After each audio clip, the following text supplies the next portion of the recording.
work of an Iowa-based organization, Bailing Out Benji, kind of helped spark this investigation. Can you tell me about that? That resolution filed in King County Superior Court requires the company to pay the state $3.75 million with interest. Bailing Out Benji regularly looks through these records of dogs' movement from state to state. Bailing Out Benji played a key part in unraveling a nationwide puppy scheme. Bailing Out Benji, an organization that's been working across the country to stop the pipeline of puppy mill breeders. Bailing Out Benji. I will use my voice because they don't have one, and I will keep doing it until there are no more puppy mill dogs.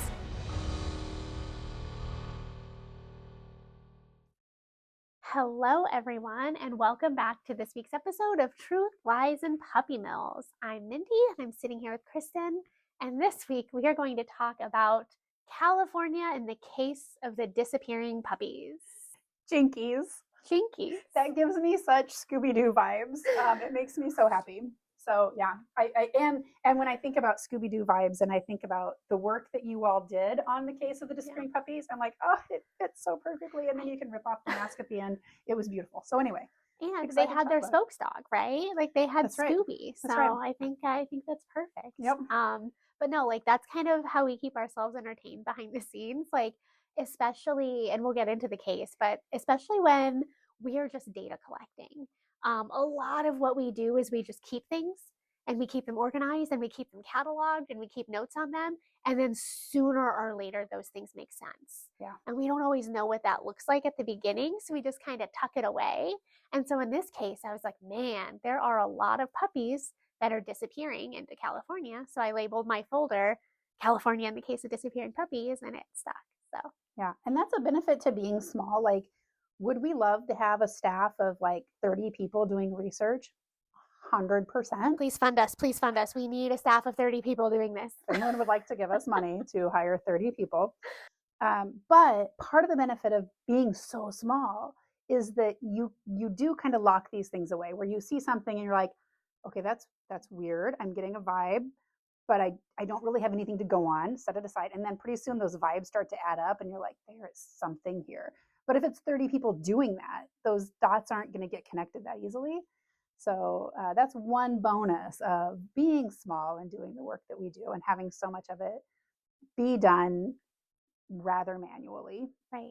Well, that we're able to see those trends. Right. And so when we're talking about this case or our other investigations we do, it is heavily because of those CVIs we get, those health documents that are required whenever a dog crosses state lines or a cat crosses state lines. And so, yeah, you start collecting it and you're like, man, I've seen this name a lot. Well, they're not licensed. They must be an unlicensed breeder or an unlicensed broker. And then we file complaints. And so it is all pattern recognition. It's attention to detail. We are really nerdy and we love it. Mm-hmm. So, but yeah, it's one of our favorite things to do. But yeah, with this case, it actually kind of started at the beginning of COVID. So a bunch of states had said no transports can happen, essentially. Like they didn't want people coming in and out of their state when the pandemic was surging. So this was right at the beginning, like March, April, May.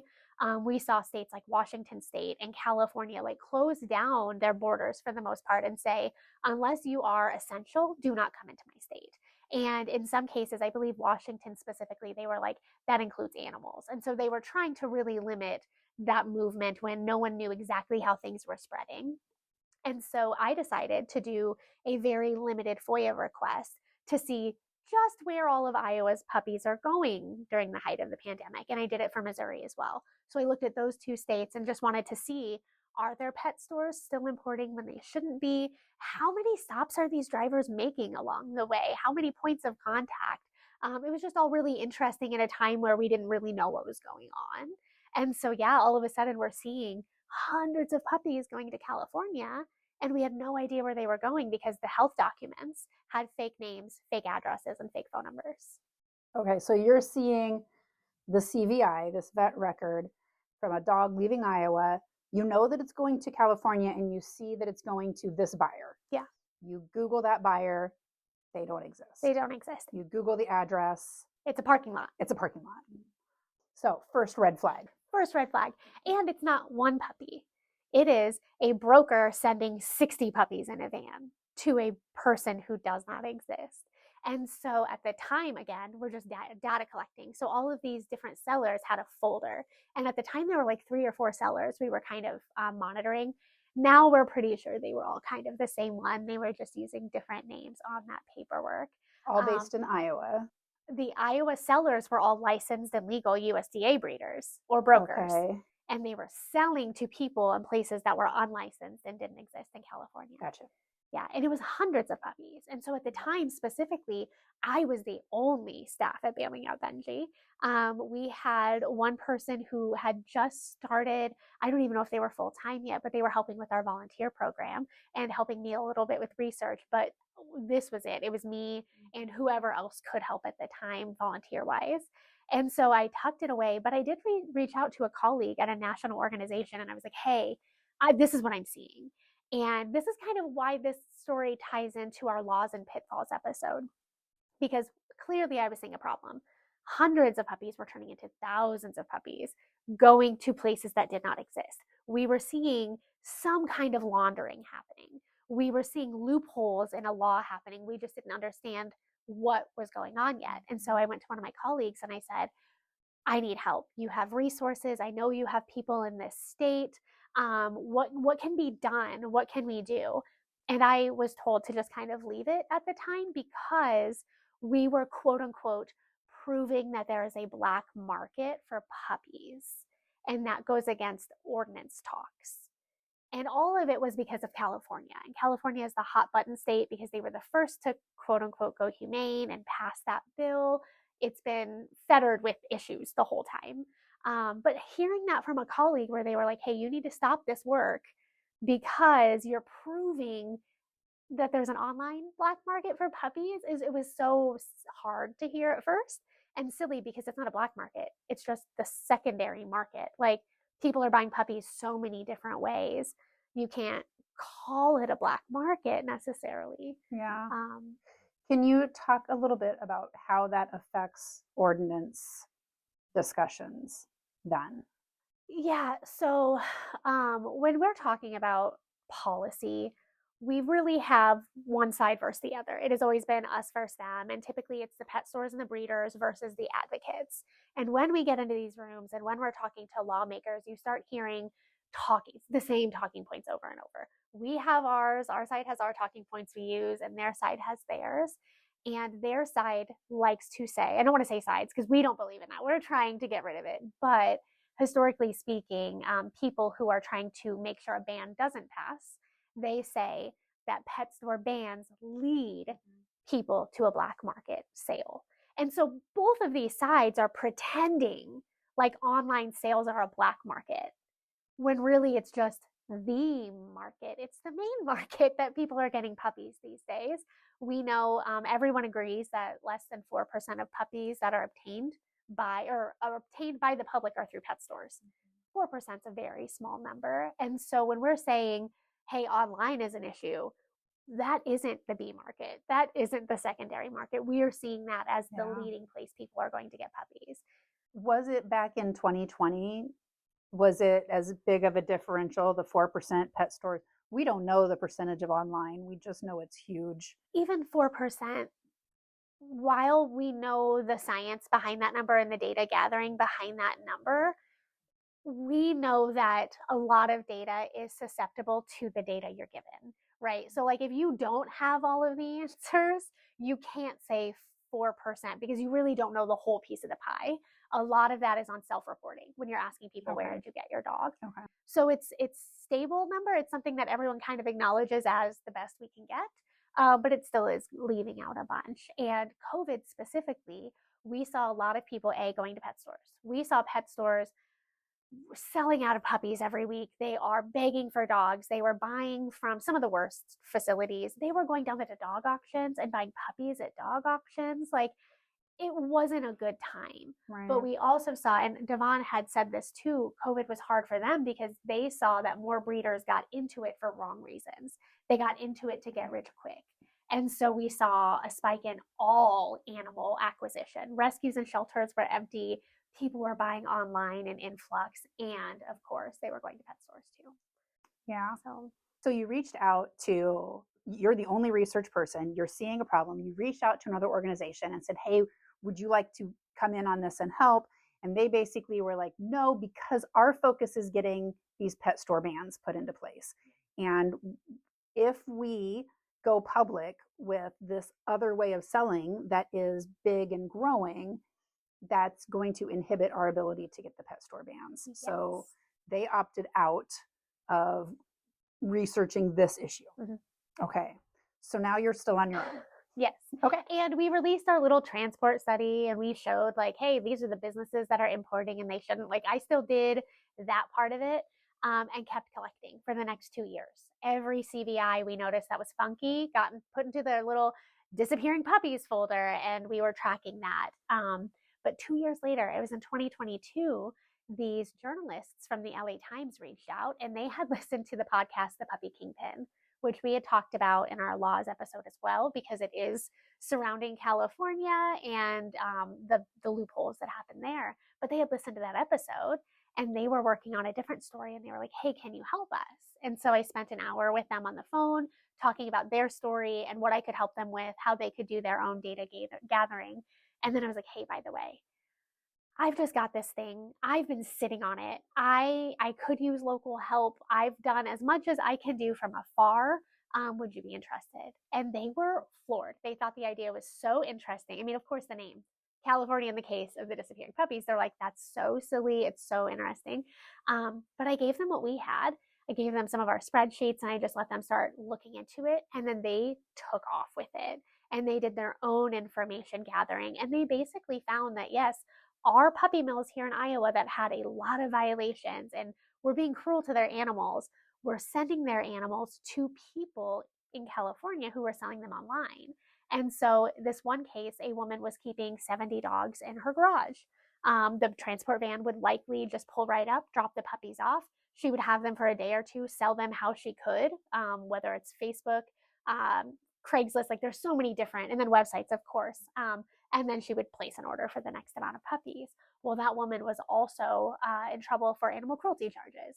She hadn't been, at the time, she hadn't been, they hadn't gone through the whole case yet. She just had charges pressed, wasn't found guilty. But it's just interesting. It's like, if we had 2 years earlier, if we had had someone who was like, hey, I believe you, I hear you, will help, we could have probably eliminated a lot of dog and puppy suffering because animals were very ill in her care, and also the humans who were buying these sick puppies and then had no repercussion, or no, I don't know what the word I'm looking for. They had no way of helping themselves or getting help because they bought from an anonymous person online. So wow. Okay. So once these journalists had helped to, so like you had said, we kind of lost these animals at the state line. So they were able to bridge that gap and find out here's where they were going. So now we know, okay, here's this person. Then what happens? Yeah. So they were like in California, since they're boots on the ground, they were like placing orders with this woman. They met her in a parking lot. Like they were trying to get to the bottom of it. And that's stuff we couldn't do. So they were following that whole court case in California, but they also decided to come to Iowa and Missouri. And that was kind of cool. We did have to remind them, like, please don't just go knock on someone's door and ask them if they're a puppy mill, because that's journalism, right? They were like, we're going to go knock doors. We're going to make phone calls. We are going to get people. Expose. And I was like, ma'am, you are going to a very heated part of the state. And those people don't want to be called puppy mills. No one does. So maybe don't lead with that. But they were here. They brought a photographer. They were able to do their own kind of like boots on the ground investigation. And then they came to the office and sat with me and Alexis for several hours. And Eleanor was here. And they took pictures of us. We talked them through everything. And then a few months later, their article was released, which was so cool. It was really, of course, we have some like, weird feelings about the article too. But it's just so nice when all of a sudden, like, we have a point, like our work ended, our investigation's over, and that doesn't always happen, I guess.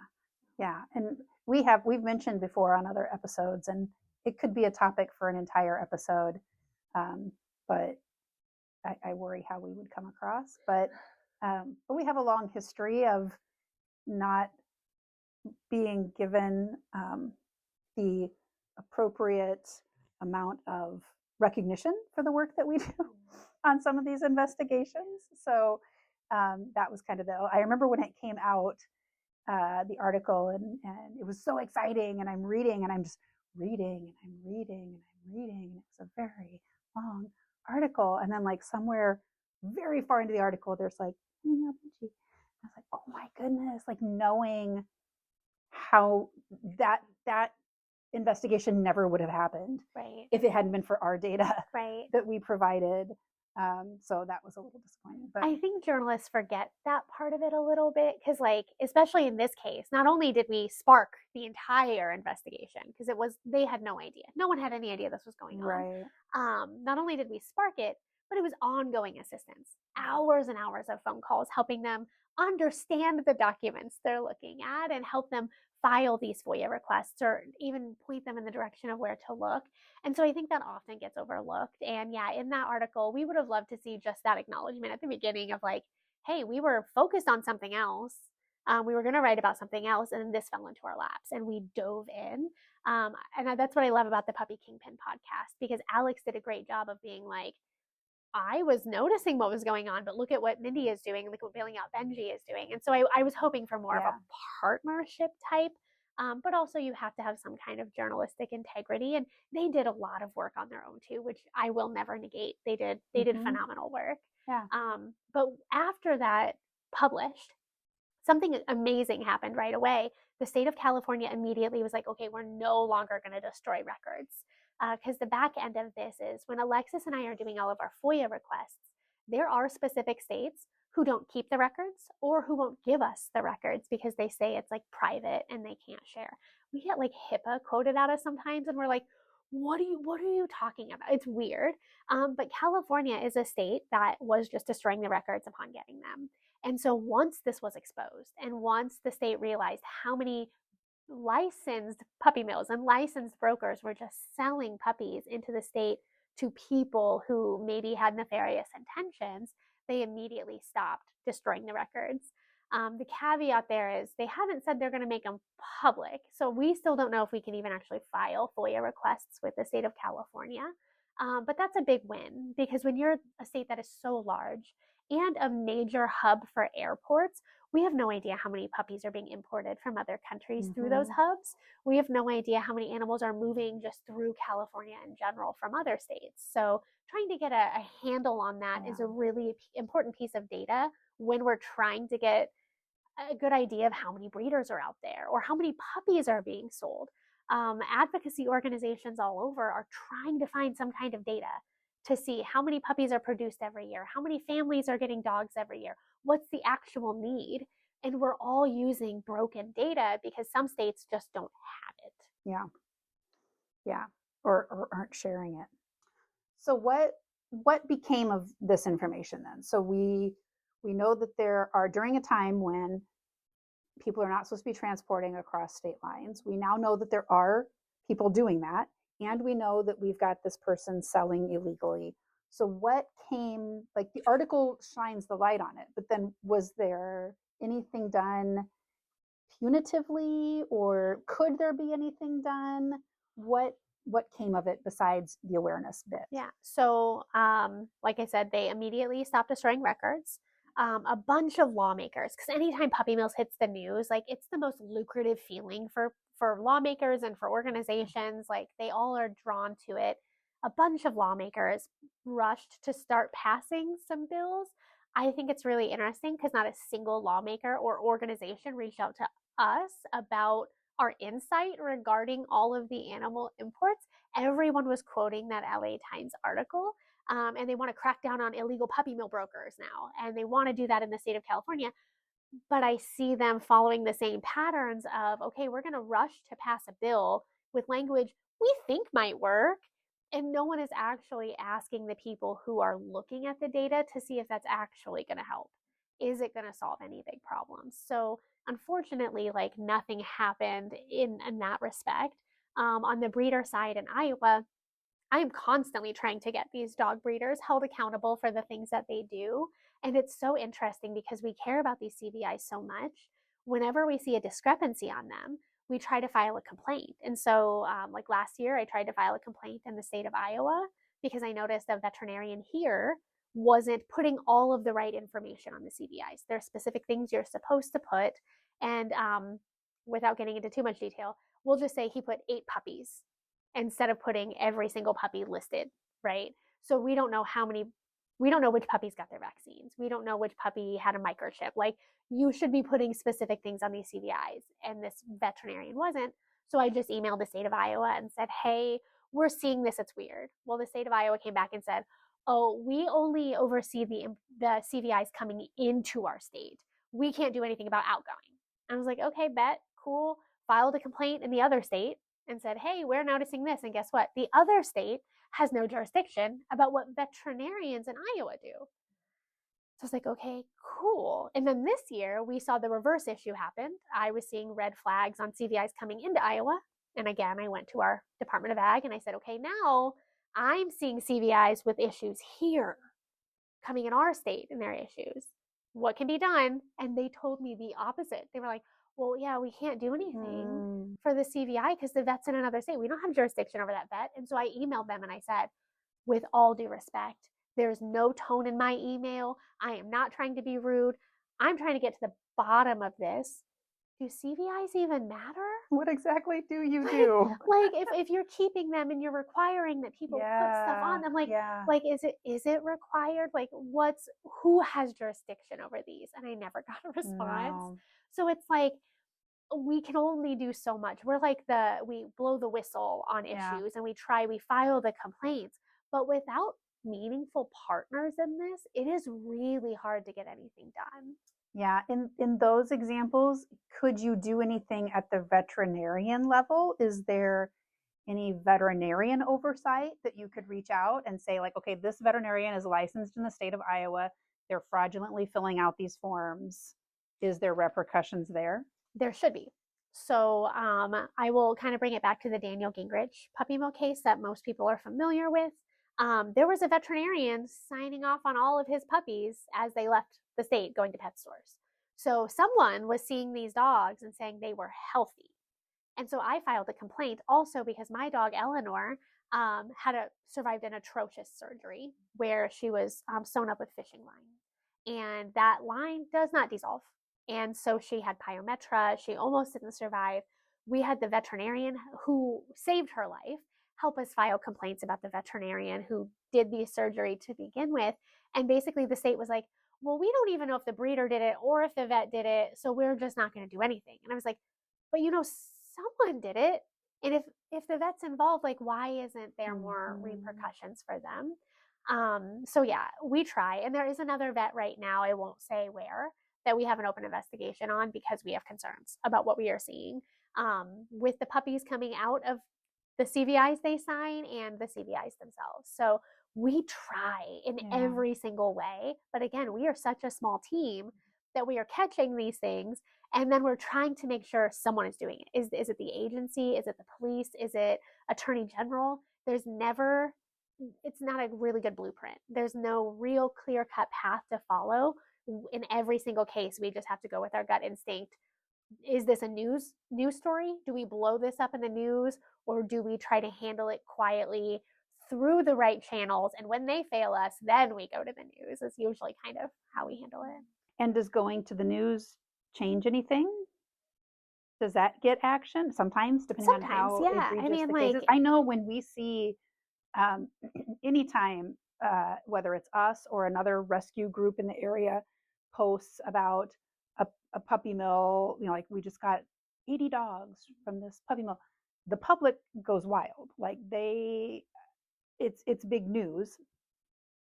I mean, the nature of social media, it's kind of a flash in the pan, right? Like, oh, I'm so angry right now. And then it's like, scroll one more post up and now I'm over it and I'm on to the next thing. So that response from the public doesn't necessarily mean that, things are going to get the attention that they deserve. But yeah.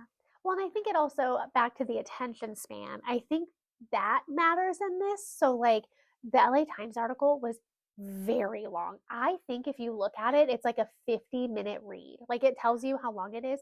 It's extremely long. It was wild. Which makes it so people can't read it all at once. Mhm. It makes it so people can't digest the information as easily.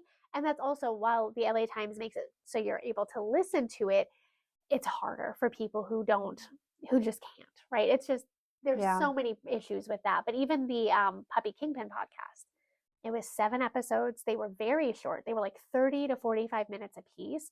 We had a whole world of people who were like, well, I don't know how to listen to a podcast, which is why we have ours on YouTube, right? That was never on YouTube. So we had a whole bunch of people who wanted to listen and then never did because they didn't understand how. Mhm. Or people will listen to 1 or 2 episodes and they're like, yeah, I get it. Like, it's just keeping the attention is hard, especially when our work, we don't like to do gratuitous work. So yeah, I could post a photo every day of a puppy mill on our social. Yeah. We could get 600 shares. We could get donations from me saying, look at this horrible place we're trying to shut down. It's true, we are trying to shut that place down, but my boots aren't on the ground outside of their kennel trying to pull dogs or anything. So it's like, we try to lean into the ethics of fundraising, I guess, and not using gratuitous information just to sell salacious news, I guess. We want our work to mean something. Yeah. So the person in California that was selling the dogs, she had animal cruelty charges come up against her. Do we know how that played out? Yeah, apparently she was found guilty, but of some charges and not all. Yeah. But like, what happens? You can, even if there's a probation, you can have dogs again. Yeah. And so we see that all the time. And when Alexis and I are adding to our database, one day a breeder will have a canceled license. And we're like, okay, well, they sell a lot of puppies. They have a lot of dogs. Well, now they're canceled, so they must be closed. No, right? We just see them either selling under another name or not even getting a new license and selling under the radar until we file complaints. So especially with these online sellers that have no regulation, California doesn't oversee licensed dog breeders or brokers. So unless they meet those USDA definitions, they're flying under the radar. And so what is the repercussion, really? She changes her Facebook profile name. Yeah. You get a new website, you sell through a different, like, it's just, it's so immobilizing sometimes when you think about all of the different ways things can go wrong when someone is just trying to get a puppy. Yeah. And we see so often that, as soon as a barrier is put in place, the breeder or the seller they just tweak their tactic a little bit. And so every time we try to put another barrier up, they're just like, I'm going to go around this way, and then I'm going to go around that way, whether it's changing names or just changing the pathway that you're selling through. Right. Same thing with the breeder in Iowa that was sending all of the dogs to California. No repercussions whatsoever. They just continue. I have tried Iowa Attorney General and even like the Connecticut Attorney General. We're going to do a whole episode on this guy, but he's like slimy, like slithery, like nothing sticks to this person. And it's one of those things where it's like, well, how much influence do they really have on this industry? What do they have on all of these people that not a single one of them is willing to speak out? In the last year of us doing all of this work, where we've had many conversations with dog breeders and brokers, we've had some, conversations with pet stores too and puppy store owners. Everyone whispers behind the scenes that they're mad at this guy. Everyone is like, oh, we would never support them or buy from him.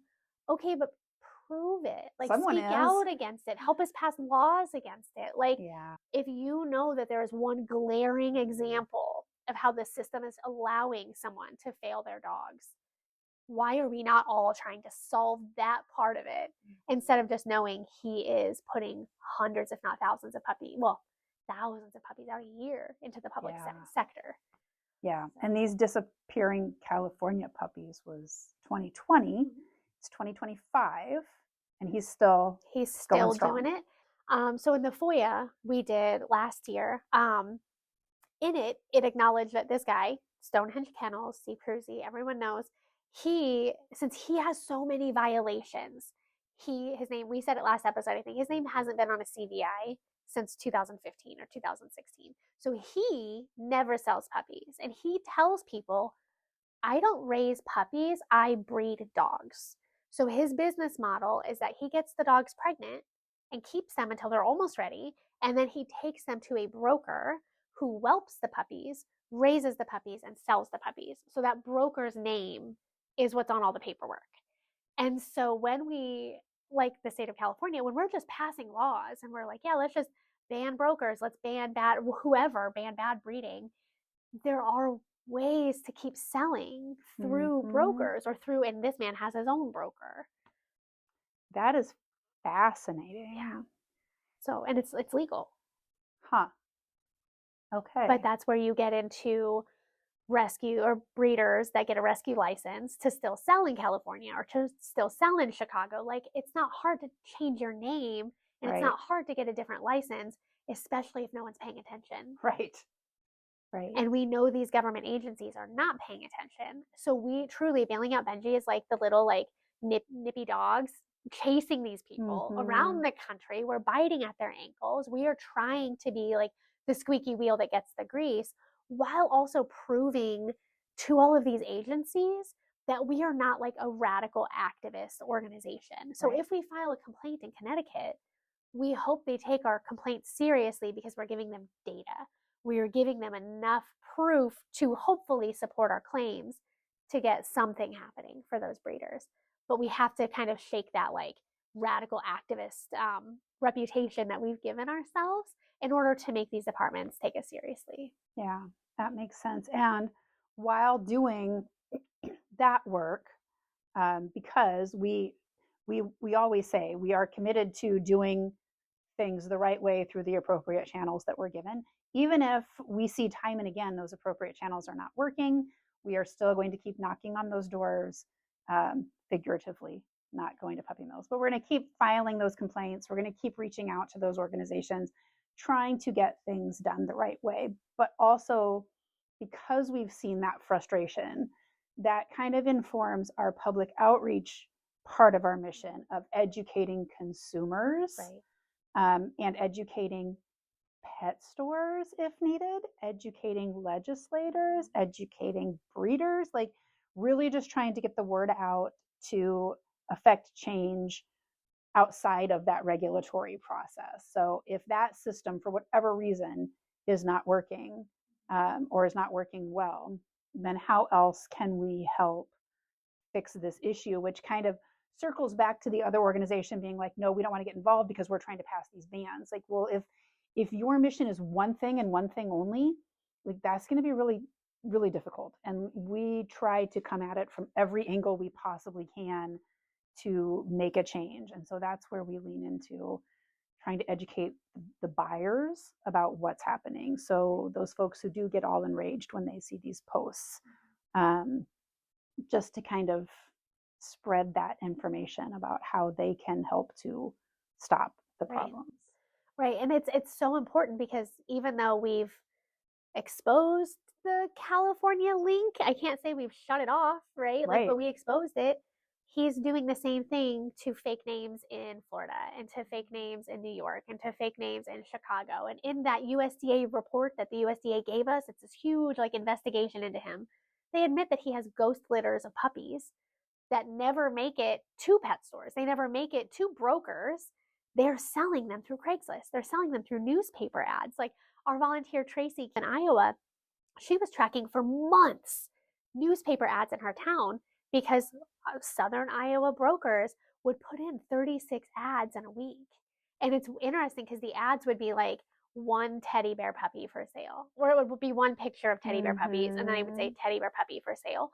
You know, they have a dozen or more they can sell behind the scenes. So they would essentially place 36 ads of 36 breeds of dog, and then they were selling who knows how many puppies through that, but they didn't have to put their license number. They didn't have to say who they were. So there are all of these other methods that we really need to talk about and focus on if we're going to talk about ending the puppy mill problem. And again, it's that education piece. So when we're talking about, you know, meet the breeder, don't meet them in the pet store, or sorry, don't meet them in the parking lot. You don't want to meet them in the middle of nowhere. Like, try to figure out who they are before you give them any money. Yeah, and the reality is there are people who are not, this is not their passion. And they see those ads and they want that puppy, and they will meet them in the parking lot and get the puppy, no questions asked, and it doesn't even bring up a red flag for them. They just think this must be how it's done. And even when you talk to those people and you say, you know, that puppy likely came from an unethical breeder, they're still looking at their puppy and being like, it's perfect. This puppy is perfect. And so trying to just keep gently pushing people to understand your puppy looks perfect and hopefully they stay perfect, but where did they come from? And how do you feel about how the parents are being raised? And honestly, I avoid pictures. I've said this before on an episode, I think. That was one of my things when I started working here, was like, you do that research, you keep your screen turned the other way with those pictures. I don't want to see it. And I know very well what happens. You know, I've heard all of our stories being here. I understand the concept of puppy mill. I understand how the dogs are treated. But truthfully, just following National Mill Dog Rescue and allowing myself to look at the pictures of these schnauzers that they just took in, allowing myself to look at those, and it wasn't awful. No. They were not in cages. They were post-cage, right? They were just pre-haircut. But even just those images just pulled something even more out of me than what my understanding had been before. So like you said, like we're not going to post the sensational pictures. We're not going to post the graphic pictures. And they certainly were not trying to do that as well. Like that wasn't their message to try to do it. But just to be able to see that, I think the more that happens and the more groups like that share those stories, that hopefully that consumer who is not in this world, doesn't really care, that's meeting that person in the parking lot, the more we go to events and can talk to folks and just kind of get their brains processing to what happened before the parking lot. Where was that dog before the pet store? Right. Where was that dog before, Craigslist? Like, I think that's got to make some change. Yeah, and we have to keep in mind, like you're absolutely right, but we have to keep in mind they already bought the puppy, right? Where they got their puppy, how they got their puppy doesn't change how much they love that puppy. Sure. Or how much that puppy is going to love them. Also, they're going to have that dog hopefully for the next 15 years. They might only have that one dog for 15 years. And so when we are talking to them and trying to educate them, it has got to be from a place of that compassion and understanding, because they're not running out and getting a dog tomorrow. They can't fix the thing they already did, right? So what can we do in this space where for the next decade or so, they love their dog, they're supporting their dog, spoiling their dog, and the next time they'll make a better choice. We always have to remember that it's the next time. Yeah, for sure. And we hear so many stories of people who go to get that puppy and they have the red flags and they still get the puppy. And honestly, I can't judge. I don't know that I would be able to walk away from a sweet little puppy in a horrible condition either. Right, especially when you've maybe already put money down. Right? So we tell people, like, if you're getting those vibes, just turn around and walk away. Got that. But if you can, and we always say, like, well, you're not rescuing it if you buy it. And yeah, there's some truth to that. But when you're in that moment, and I've been in those moments, like to people listening, we talk about dog auctions. We're not going to we'll probably do a poll. We have to talk about auctions and buying and selling at auctions at some point. That's a thing that I don't know a ton about. So I would love to do an episode on that, because this is how I learned. So. Right. But the rescues that go, they often say, well, you couldn't leave them there either. And it's like, well, I can't put myself in that position, because you're right? You go to a puppy mill or you go to an auction or a bad breeder or whatever, and you see these lives and you're like, I can't do everything, but I can do something, and you remove one dog. And it's not necessarily the right way. I mean, if there's a right way, right? But it's like in that moment, we are all human. Yeah. And we are going to try and rescue or save what we can. And I have been in so many of those positions. Most of us have. You're not going to walk away from a baby who needs you, a little puppy baby that needs you. So I struggle in areas where dogs are being very well cared for to walk away without one, like, let alone in a place where I can tell that they're being neglected. So, I mean, we joke all the time. We see $25 adoptions and we're like, okay, go get this kitty, go get this puppy. Like, those animals are taken care of in shelters. And we're like, yes, let's go get one. So imagine being in that bad position. Yeah. So I'm not here to judge anyone for, for how they acquire the pet. So yeah, definitely working on the next time. And we hear so many stories at events of people who are thinking about next time because they know what happened last time. So and we encounter the folks who have not acquired the pet yet and are asking the questions, which is always good too. But yeah, we really stress that no judgment, no shame, just growth and education. Right. And like, so, we joke about getting away from slogans. We're like, people are married to their slogans. And here I am wearing a shirt that we've kind of made into our latest slogan, but it's think Benji before you buy. And I think some people have misconstrued like what we're trying to do. We're not trying to convince the world to go out and buy puppies, right? Right. But we all know someone who has bought a dog. And wouldn't you rather they come to Bailing Out Benji and ask for help and ask for advice? Like, don't you want them to have some kind of resource? Yeah. So it's one of those things where it's like, yeah, we don't have to necessarily you don't have to like that your neighbor's buying a dog, but you can like that you can send them our way and trust that we can at least give them some guardrails to avoid buying from a puppy mill. Yeah. So yeah, it's just a weird. And I think the reason that I don't like anytime I hear from somebody, that they bought a dog, and it is constant. I'm constantly seeing either on social media or just in people that I know personally, people getting dogs from breeders. And the thing that makes me kind of tense up is I don't know who they got that dog from. I don't know where they got that dog from. And I feel like if I knew that they had done the research and that they were supporting an ethical breeder, then I don't care, honestly, that they bought the dog. I'm okay with it because for whatever reason, that's the breed of dog that they wanted, or that's the type of dog, or whatever. That's the situation that they wanted to do, and that's for them to do what they want to do. But isn't it funny, like therapy talk for a minute? Like that's all on you. It's like your internal feelings on the situation. Like we put that on other people all the time. And I think I said it in one of like our first episodes, like Jason and I would actively not pet puppies in public for that reason. We were like, well, yeah, they probably got that puppy from a puppy mill, can't even pet it. I'm like, I'm denying myself joy. And the puppy and the dog. Puppy, yeah. Right? And in my head, I'm like, dog well, can't help where it came from. Right. And in my head, I'm not going to reward their bad behavior. Yeah. I don't know that their behavior was bad. Yeah. They don't know that I'm punishing them. I'm punishing myself by not petting this puppy. But we all have those feelings where like, it's just that minute of, oh God, they bought a dog. Where did it come from? And I think part of it's a little trauma response because I know that if that puppy is sick, they're coming to me. And then I have to, I don't want to say I have to hear, but like, then we have to help families through the hardest times of their life. We have to help them file complaints, help them maybe get some kind of money back for vet care. Hopefully the puppy makes it through the illnesses. But like Alexis and I deal with a lot of trauma with people contacting us weekly when their dogs were sick or dead.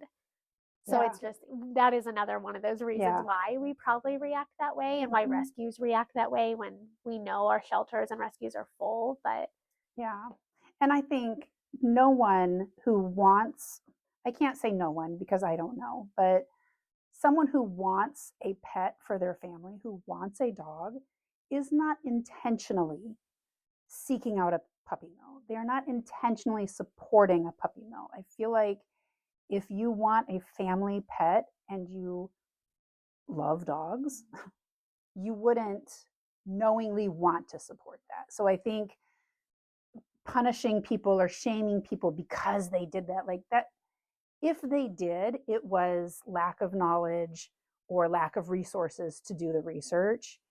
It wasn't that, like, you can't even say like, I wanted to save money, I wanted a cheap dog. You're not going to get a cheaper dog from a puppy mill, is my understanding. If I go to a good breeder or a puppy mill, prices, again, like we put these rules on things and pretend like we know. Prices can vary. Like there are preservation breeders, like the small hobby breeders that have one breed and it's like, say an Afghan hound, and their prices might be $2,000 or $3,000 because they have done all of the show work and all of the OFA testing and everything it took to get to that point.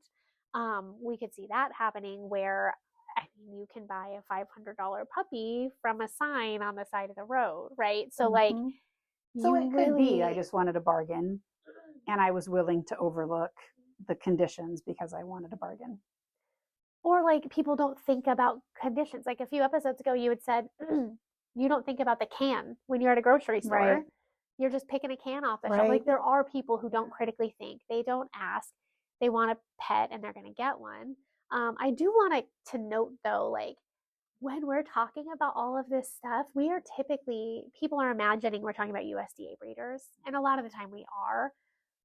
The number of licensed dog breeders in this country is such a small amount compared to the unlicensed ones that we know about who are either hobby breeders or just running unlicensed that haven't come into compliance yet, or they're people having litters in their community.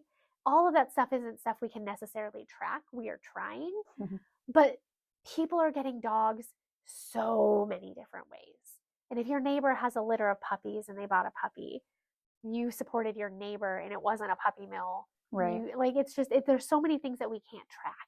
Yeah. We're never going to be able to track every litter of puppies born in this country for those reasons. But I wanted to kind of bring that into perspective because we do heavily talk about USDA and licensed breeders, and because they're the most visible. Right. We are Bailing Out Benji. We're trying to bring visibility onto the others, but we know it's still a drop in the bucket.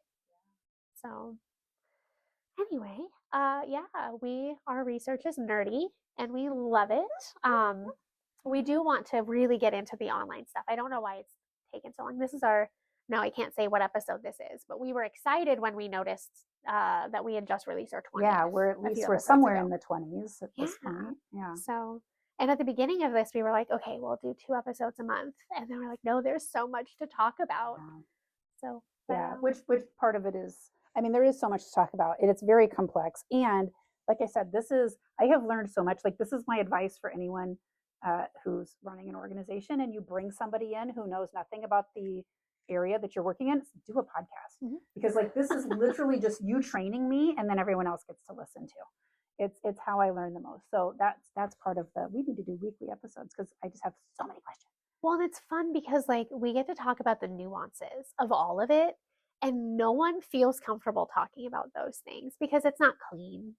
So that's my favorite. I know. We just get to dive into messy stuff and acknowledge the messy and be comfortable with it. Yeah. So. There's no end goal. There's no like, here's what you're supposed to learn by the end of this podcast. It's just, we'll talk about the state of things, how they are. And we talk about data. We love data. We are very we just think that it's important to understand the scope of things before you work on them. Because we have done a lot of work without doing that and we've seen those repercussions. But you don't have to be an expert in data.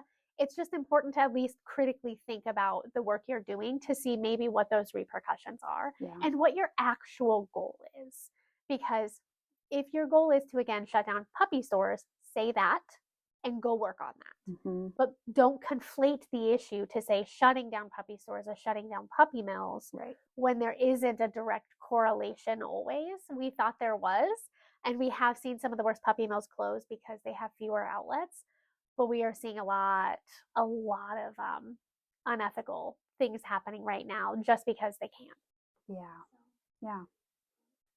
Anyway, our little fundraising plug could be maybe just send a donation today if you learned about research, right? Like a $5 donation from our listeners could really, really help us continue this work. Alexis and I were just laughing because we are 2 of us.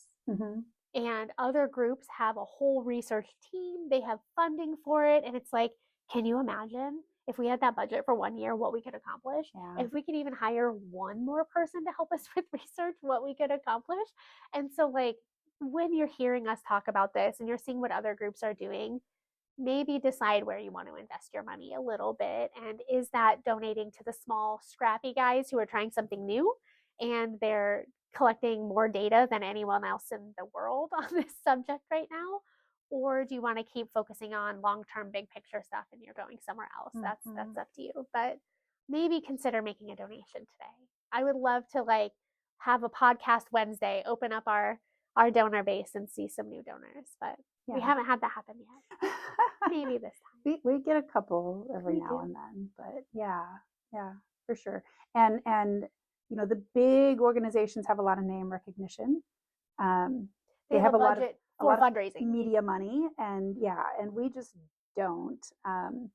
But yeah, yeah, so this is what we have. This is one of our platforms to reach people. So And I love it. Again, we get to talk and it gets to be nuanced. Like when someone puts an article out, most people don't read past the headlines. yeah, Most people aren't critically thinking, and there's not enough information in the article really to have given a full picture of what's going on, unless it's 50 minutes long from the LA Times. Like that had a lot of information in there. yeah, And we will link all of that in our show notes today too. yeah, yeah. Thank you all so much for always supporting us and listening. We really appreciate it. I think we're going to start diving into some of those messy instances going forward to kind of show the weirdness of this industry. So, well, thank you all so much for listening, and we'll catch you next time. Bye.